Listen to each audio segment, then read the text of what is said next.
Hello, I'm Mary Jo Faustgen. Today I want to bring you the first in a new series of webinars on building relationships. This one will be on building friendships. I'll be bringing you my experiences and some pertinent quotes from some famous people, some people who are very ordinary people, and yet they have very important things to say as well. Some objectives today. We're going to be trying to explore what it means to be a friend and exploring what we want in a friend, what maybe others want from us. Finding some features that are both connecting and disconnecting. Identifying why friend relationships may change over time. Thinking about, do I want to change? Do I need to change? How do I ask somebody to change for me? What have I learned from the past? And how about making new friends? So let's get started. We've got a lot to talk about. A friend is defined differently, I think, in different stages of our life. When I was really young,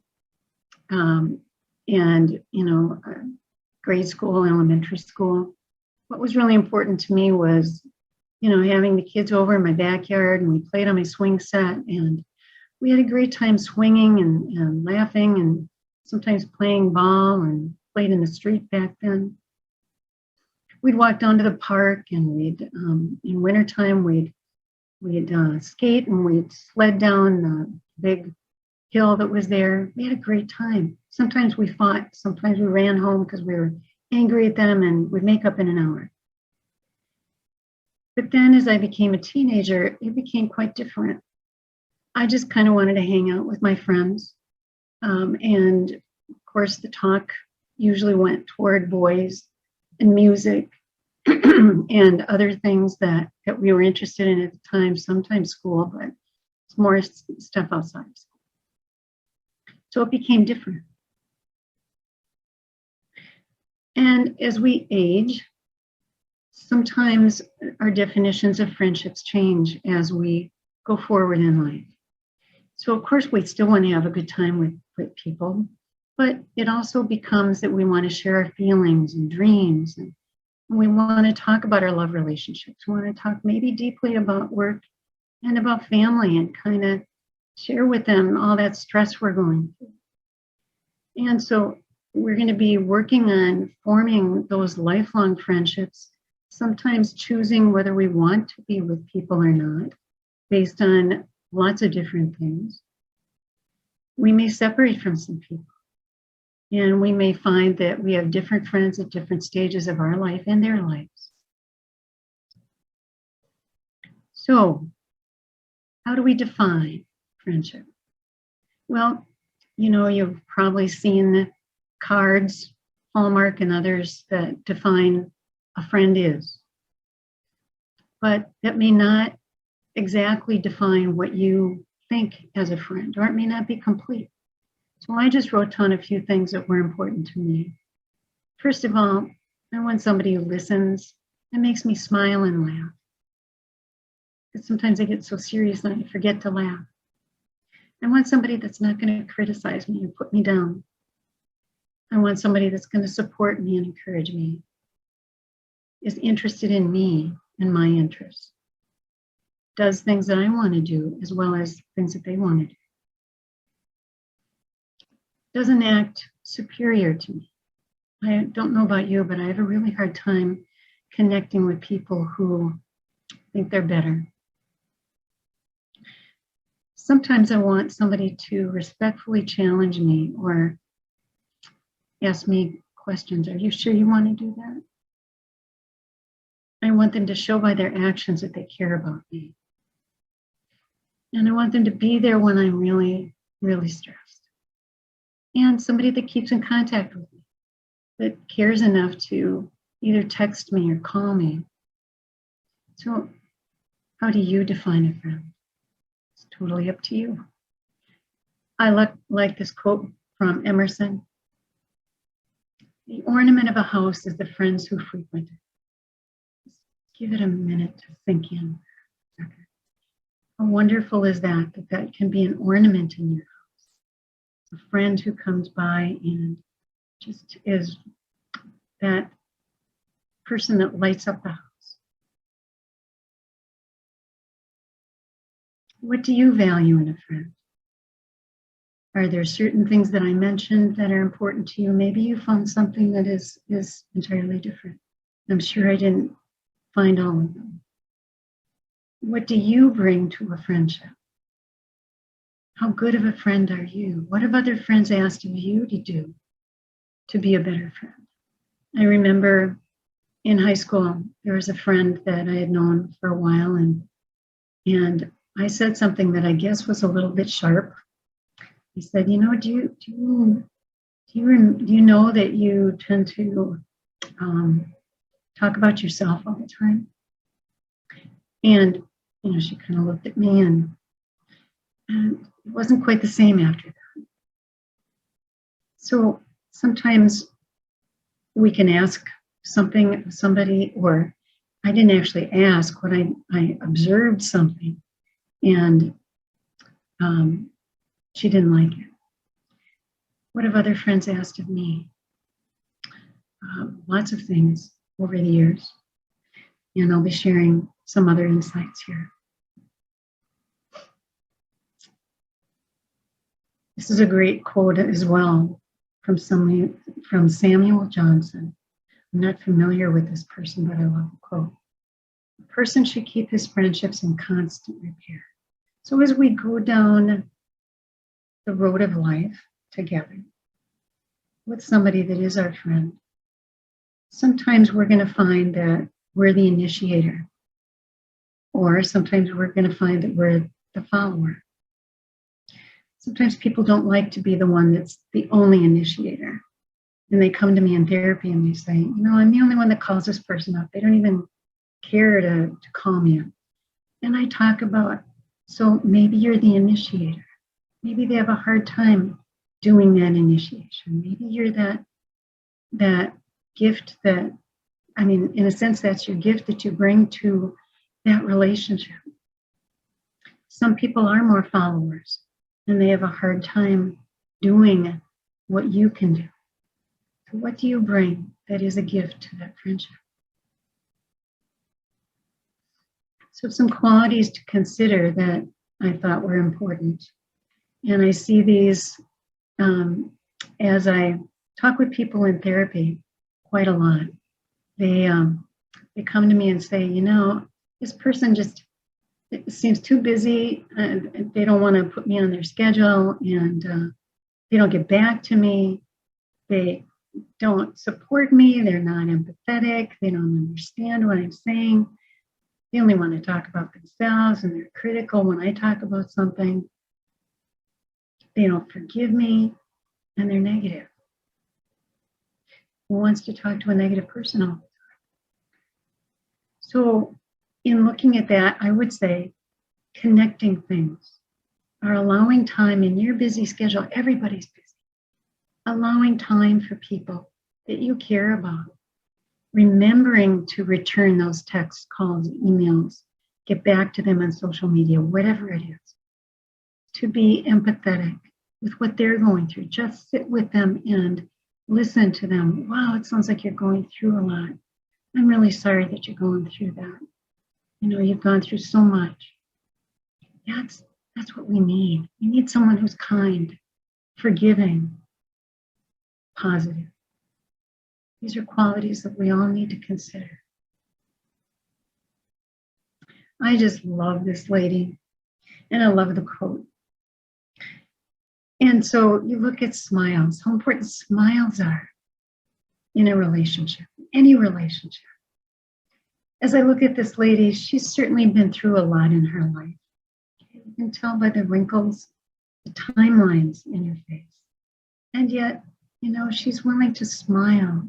She's willing to show those wrinkles and say, I can still be happy. I can still remember the positives. I'm so glad that you're here. And that's what a smile can do for a friend. A smile can be contagious, just like a frown. So smiling can be very important.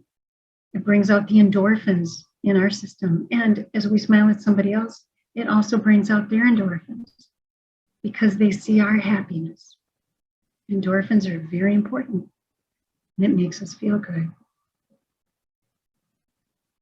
And how important is it to be able to appreciate the people that we call friends, to appreciate what they do, to appreciate getting together with them and encourage them, thank them for their advice. Even if you don't like their advice, you can thank them for caring enough to share that advice with you. Thank you for being my friend. So whether you send them cards or texts or emails or call them up, or just remember to appreciate that person. Now we get into some little harder topics. What expectations do you bring to a friendship? Is it possible that sometimes people can never measure up to what you expect of them? Do you expect perfection? When nobody around you seems to measure up, maybe it's your time to check your yardstick. Hey, that's a pretty interesting quote. Do you expect that other person to be perfect? Hey, they have to deal with our imperfections, right? And so that kind of levels the playing field a little bit. So if we look at the fact that they're willing to accept us, can we accept them?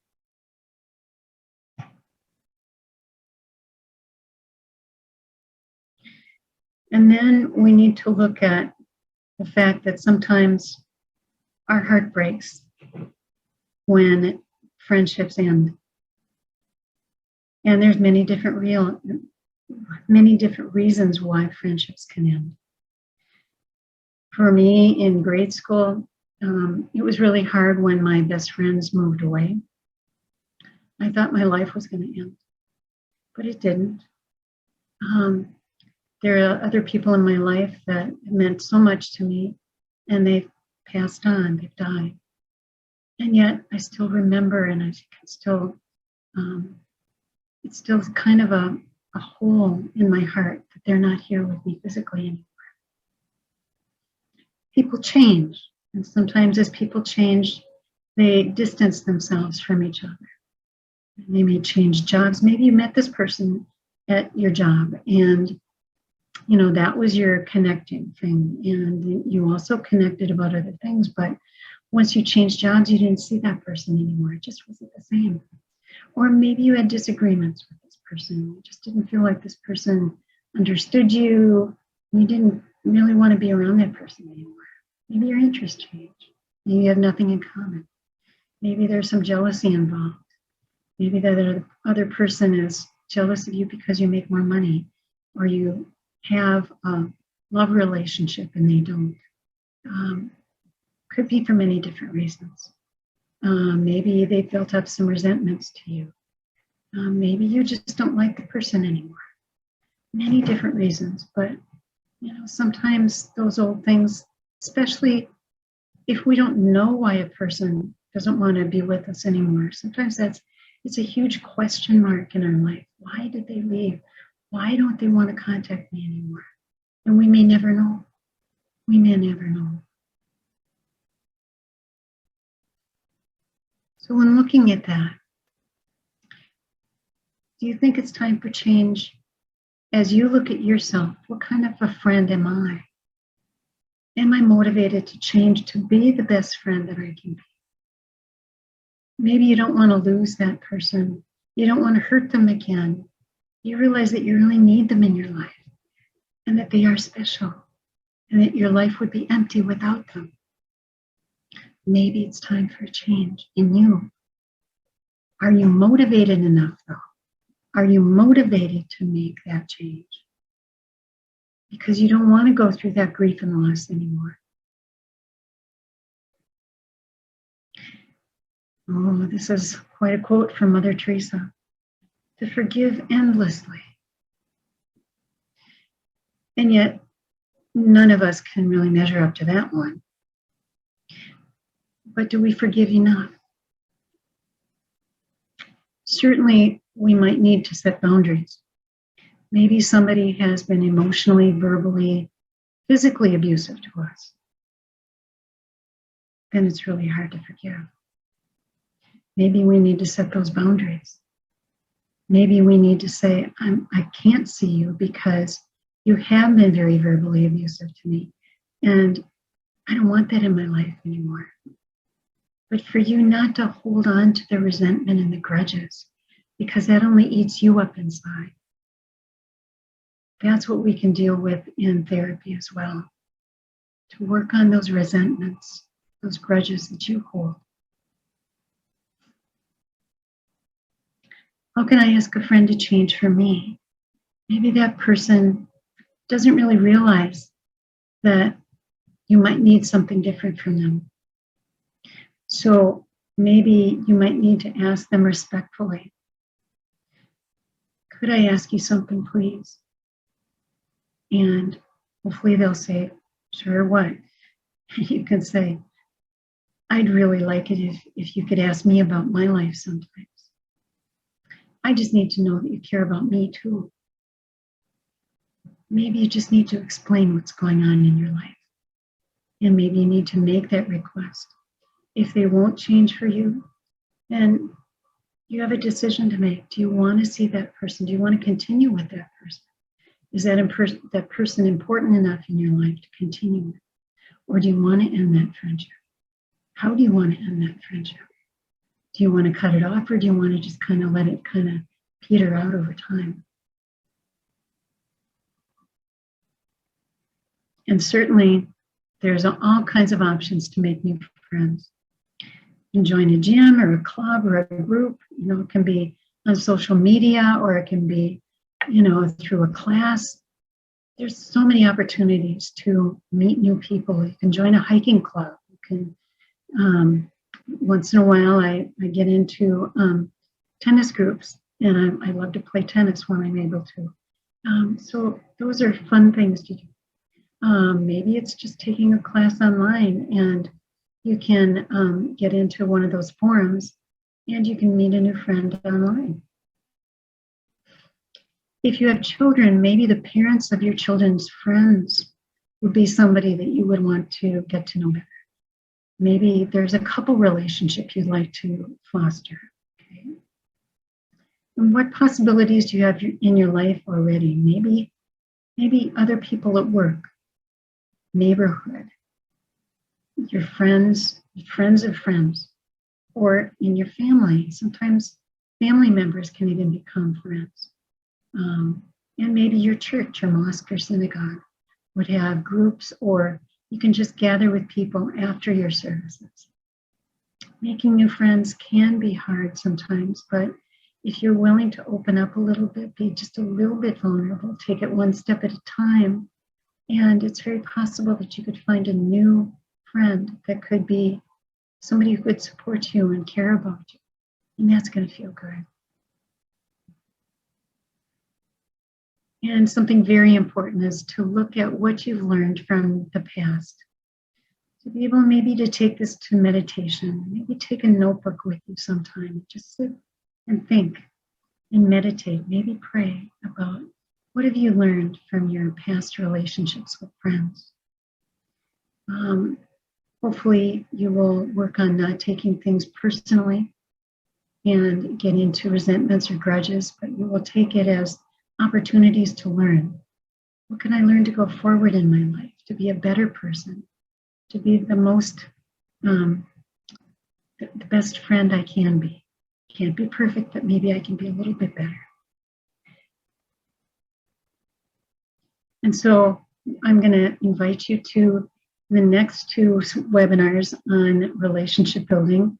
The next one will be about romantic partnerships, and the one after that will be about parent-child relationships.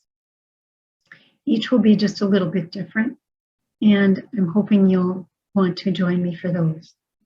And I hope that this short webinar has been a little bit helpful for you as I shared some of the tidbits from my own life and some other people's lives. I just hope that you will be well and safe in the future. Thank you again for joining me.